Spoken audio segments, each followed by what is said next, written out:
In terms of migration, what were the biggest challenges that Armenia has faced in the recent years, maybe since the pandemic? Well, obviously, pandemic itself is a big challenge for us with all the restrictions that have been put in place all over the world, and with restricting mobility for our labor migrants. This was a big issue for us, and the economic situation in this context was also a big topic in connection with migration. Secondly, is obviously a situation that's going on in Ukraine, and we receive Ukrainian refugees, but also there is a stream of Russian people. So all of this combined is a big challenge for our migration system.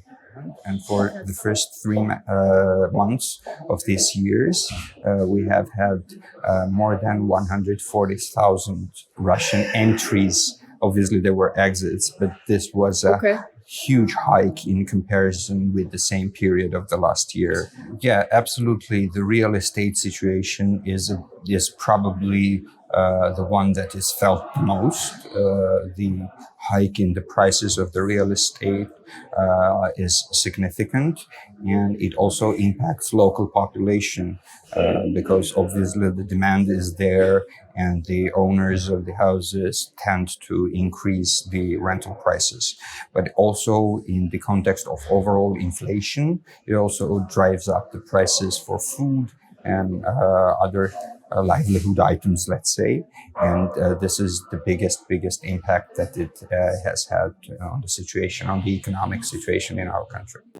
What do you expect the Prague process to help you with, or how does it impact your work, basically?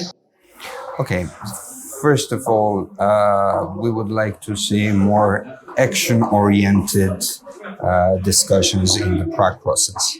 Sometimes it can be very much concentrated on policy and other issues, which is good, which is needed, but still the orientation towards action is something that we have stressed. And this stress has also been twofold, let's say. First is the inclusion of the view of countries of origin. European view is necessarily and understandably a point of view of receiving state or country, but the situation of countries of origin and countries of transit should also be taken into account.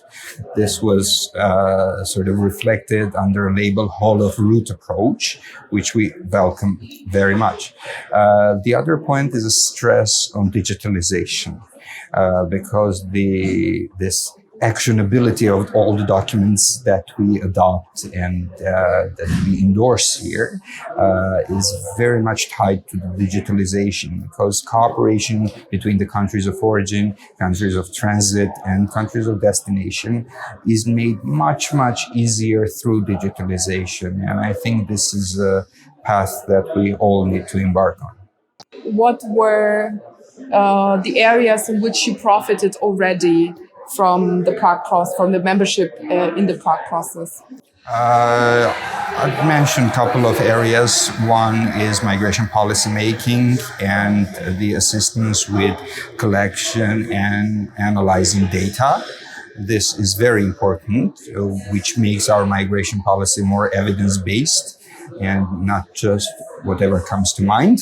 And secondly, we have been strongly cooperating in the area of return and reintegration.